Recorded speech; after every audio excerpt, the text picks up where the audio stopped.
The first 3 hours of the flight had been calm. Then a sudden turbulence and a strange announcement followed. "We need your attention. The plane is now under our control." Ibrahim Traoré had concealed his identity while returning from Paris to Burkina Faso. Now, on the hijacked plane, he was being held hostage along with 182 innocent passengers. The hijackers were negotiating from the cockpit with negotiator. $10 million and the release of 3 prisoners from La Santé prison. This was their only condition. But if they knew that Ibrahim Traoré was sitting in seat 178, their demands would have been very different. Air France Flight AF 726 from Paris to Ouagadougou had begun as a calm afternoon journey. The plane was filled with mostly French tourists, business people, and Burkinabe returning home. In seat 178 by the window sat a man in simple clothes, a dark shirt, blue jeans, and sporty shoes. He wore a baseball cap and sunglasses. No one knew he was Ibrahim Traoré, the transitional leader of Burkina Faso. After his secret diplomatic meetings in Paris, he had decided to return to his country without drawing too much attention. He thought that official flights required protocol were announced in advance and posed a risk. The plane had entered Malian airspace when the flight attendant, while serving hot drinks, suddenly noticed 4 passengers standing up. At first, she thought it was an argument, but then she saw the gleaming metal object, a gun. In an instant, the frightened flight attendant dropped her tray, hot tea spilling everywhere. "Nobody move!" shouted one of the men, speaking in Arabic with a French accent. "We've taken control of the plane. Follow instructions, and no one will get hurt." Ibrahim Traoré watched the situation calmly. From his security training and military background, he knew that the first moments in such situations were the most critical. Guns were drawn, panic spread, and violence might be used to gain control. 2 of the hijackers quickly moved to the cockpit. The other 2 positioned themselves at the front and back of economy class, keeping the passengers under control. People were silently crying, some praying, others clinging to their phones. "We will collect your phones, tablets, electronic devices," announced the man at the back. "Don't resist, or the consequences will be severe." Traoré quickly slipped his phone into the side pocket of the seat. The hijackers had not yet systematically collected electronic devices. They were trying to establish chaotic control. The hijacker who had returned from the cockpit stood in front of the passenger. "Now listen to me. This plane is now under our control. Our demands are simple. $10 million and the release of 3 prisoners from La Santé prison in France. If our demands are met, you will all be able to return to your homes." Traoré studied the man's eyes. He was tense, anxious, but determined. He wasn't a professional terrorist, but rather someone with ideological motivation. Hours began to pass. The plane, deviating from its normal route, was circling over Mali. The pilot, under the hijackers' instructions, was staying airborne to gain time for negotiation. Ibrahim Traoré was observing the passengers around him. Next to him sat an elderly Burkinabe woman who was trembling. A few rows ahead, a mother was trying to calm her 2 small children. Across the aisle, 3 French businessmen were whispering anxiously. "Don't worry," said Traoré quietly to the elderly woman beside him. "Everything will be all right. You're Burkinabe, aren't you, my son?" asked the woman with tears in her eyes. "Yes, mother. We will all return home," said Traoré confidently. A hijacker came out of the cockpit and began talking to another. Traoré could see their tension even from a short distance. Something was going wrong. With a sudden decision, one of the hijackers grabbed a passenger, a middle-aged Frenchman, and began dragging him toward the cockpit. "The negotiations are not being taken seriously," he shouted. "Maybe if we send a hostage, they will listen more carefully." It was at that moment that Ibrahim Traoré had to make a decision. He could reveal his identity and offer himself as the most valuable hostage. This could save the other passengers, but might plunge his country into a major diplomatic crisis. Or he could remain silent and wait for the situation to develop. Traoré decided to stand up, but before revealing his identity, he decided to make one last move. "Stop!" he called out in a strong but calm tone. "You know that negotiations take time. Sudden decisions can lead to bad outcomes for everyone." The hijacker looked at Traoré with surprise. He pointed his gun at him. "Who are you to tell me what to do?" "I'm just a passenger," said Traoré calmly. "But I know how negotiations work. Resorting to violence makes it harder for you to get what you want." The hijacker paused for a moment, then approached Traoré. "Why are you so confident? Who are you?" he asked. still pointing his gun. "I just worked as a diplomat," said Traoré without lying. "I know how agreements are made. If you want, I can help with the negotiation." The hijacker thought for a while. Then he looked at the other three men. A quick conversation passed between them, in mixed Arabic and French. Finally, their apparent leader nodded. "Okay, diplomat," he said in a mocking tone. "Show us your skill. Come to the cockpit." Traoré rose calmly. He didn't take his eyes off the hijackers. Slowly, he moved toward the cockpit. Passengers watched anxiously. The elderly woman he passed whispered, "God protect you, my son." When he entered the cockpit, the pilot and co-pilot were at the controls, looking tired and tense. One of the hijackers was controlling the radio communication. "Who is this?" asked the man on the radio when he saw Traoré. "A diplomat," said the leader hijacker. "He's going to help with the negotiation." The person on the radio, apparently a French negotiator, looked suspicious. "Is this a trap? You've brought a hostage?" "No," said Traoré in a calm voice. "I'm just a passenger, and I want this situation to be resolved peacefully. I want everyone to return home safely." Ibrahim Traoré was thinking about his next move. He needed to get to know the hijackers, to understand their motivations. "First, everyone needs to stay calm," he said to the negotiator and the hijacker. "What is the goal? The release of 3 prisoners and money, correct?" "Yes," said the leader. "Our brothers are being held in Lasante. We want them back." "Who are these brothers of yours?"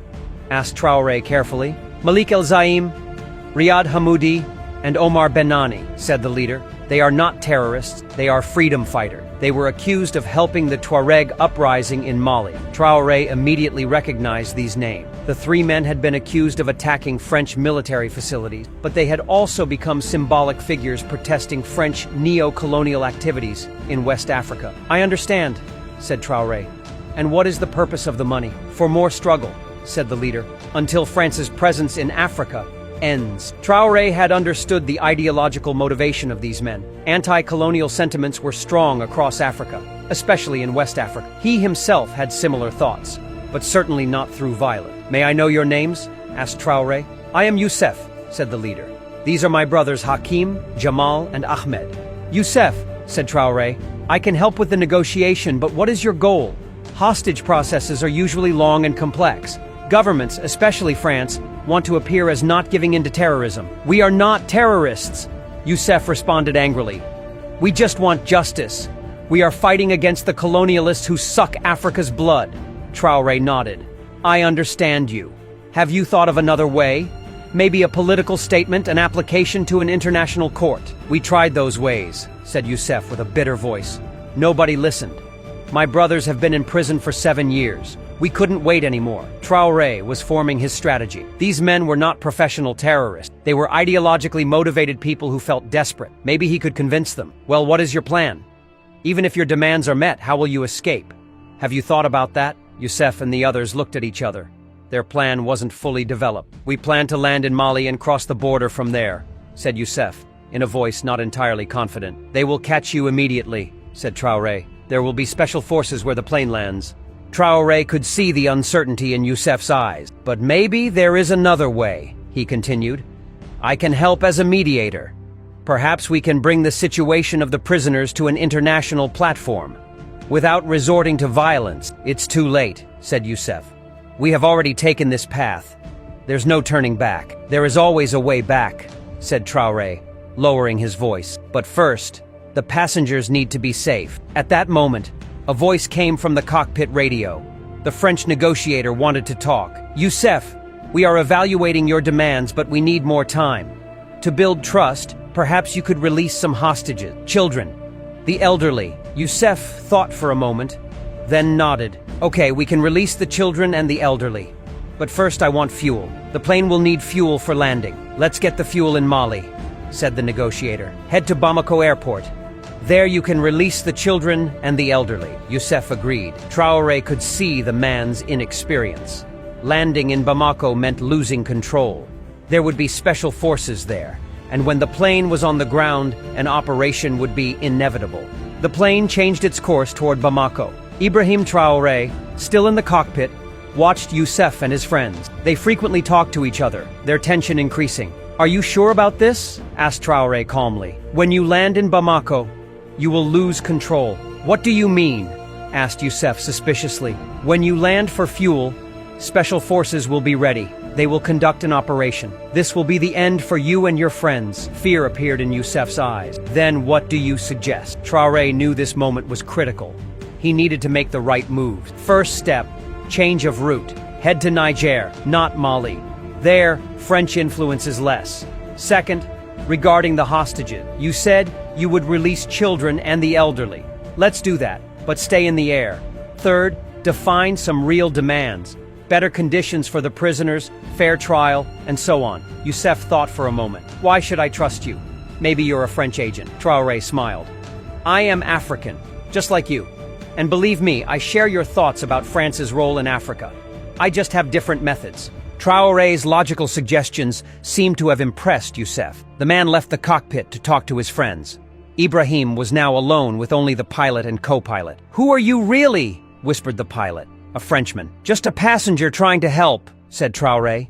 No, you're different, said the pilot. You talk like someone with military training. Traoré didn't answer. He just smiled. A few minutes later, Youssef and the others returned to the cockpit. We accept your plan, said Youssef. We will head to Niger. We will stay in the air, and we will release the children. How? Asked Traoré. What do you mean, how? Youssef responded. How will you release the children in the air? Explained Traoré. Will you throw them out with parachutes? The expression on Youssef's face showed that he hadn't thought of this detail. Maybe we can build trust in another way, said Traoré. For example, you can shoot a video showing that the children and the elderly on the plane are in good condition and send it. Youssef found this suggestion logical and accepted. Ibrahim Traoré was slowly gaining Youssef's trust. It was clear that the man hadn't thought of many details when planning this action. We are heading to Niger instead of Mali, said Youssef to the negotiator on the radio.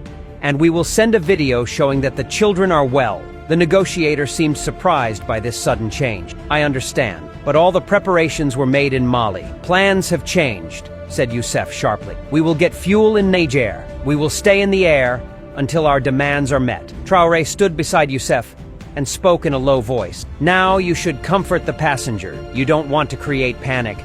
Maybe you can distribute water, food, a show of goodwill. Youssef thought and agreed. Returning to the cabin, he ordered 2 men to distribute water and snacks. At the same time, he asked them to bring the children to the front to shoot a video showing that they were in good condition. When Traoré returned to the cabin, he saw the fear-filled eyes of the passenger. The elderly woman beside him looked at him anxiously. What's happening, my son? She asked. Negotiations are continuing, said Traoré in a calm voice. Don't be afraid. We are moving in a good direction. The children will come to the front. A video will be shot showing that they are well. The children and their mothers were brought to the front section of the plane. There were 6 children. The youngest 3, the oldest 11 years old. They all looked scared. Their mothers were trying to calm them. Traoré stepped forward and approached the children. Kneeling down to their eye level, he said in a soft voice, "Hello, my name is Ibrahim. What are your names?" The children hesitantly told their names. Traoré listened to each one and smiled. You might be a little scared, but everything will be all right, he said. Now, shall we play a game? We will shoot a video and show that you are well. This way, you will be able to return to your home soon. The children seemed affected by Traoré's calm and trustworthy manner. They gradually relaxed. Traoré turned to Youssef. It's important to comfort them, he said. Scared children, panicked mothers. This makes the situation even more difficult. Youssef nodded. Have you experienced this before? He asked curiously. I received crisis management training, said Traoré, telling the truth but not revealing his full identity. The video was shot. The children, under Traoré's guidance, waved to the camera and said they were fine. The video was sent to the negotiators. Hours were passing. The plane was drawing circles in Niger airspace. Fuel was slowly decreasing. Ibrahim Traoré returned to Youssef's side. What now? Fuel is limited. A time for decision is approaching. Youssef looked worried. What will I do if they don't meet my demands? Think, said Traoré. What do you want to gain? The release of your brothers? That's not realistic, but maybe improving their conditions, a fair trial, international observers. These might be possible. Youssef thought about these words. Maybe you're right. But if I back down now, everything will be in vain. No, said Traoré. You're not backing down. You're changing strategy. You're acting smarter. Just then, the voice of the French negotiator came from the radio. Youssef, an update. It has been agreed to form a commission to examine the prisoner's situation. Also, steps will be taken to ensure they are held in better conditions. But their release is not possible at the moment. Youssef looked at Traoré. What should I do? This is a start, said Traoré. Now you should negotiate the conditions for a safe landing and the release of the hostages. What about us? Asked Youssef, fear in his voice. What will happen to us? Traoré had realized that this man had not fully thought about the consequences of the action he had started. They were not professional terrorists, but ideologically motivated young men. If you resolve the situation peacefully now, this will be in your favor in court, said Traoré. You didn't use violence. You didn't harm anyone. This is important. Youssef and his friends talked among themselves. Finally, Youssef nodded. Okay, he said to the radio. You promised to establish a commission and improve conditions. Now, let's discuss a safe landing and our situation. The negotiator seemed relieved. Of course. You can land at Niamey Airport. There, everyone's safety will be ensured. Traoré intervened. Wait a minute. When you land in Niamey, special forces will be waiting for you. You shouldn't take this risk. Then what do you suggest? Asked Youssef. Instead of Bamako, land in Ouagadougou, said Traoré. In Burkina Faso. There, you can continue negotiations. It would be a more neutral ground. Youssef looked suspicious. Why Burkina Faso? Isn't it under France's influence? Traoré smiled. No, not anymore. Burkina Faso is currently following an independent policy. France's influence has diminished.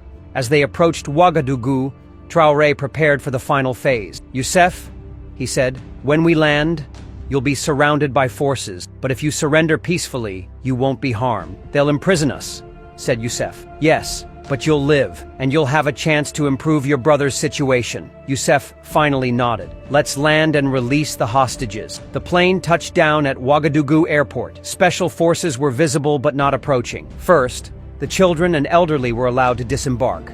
Now I want to leave too, said Traoré to Youssef. Why?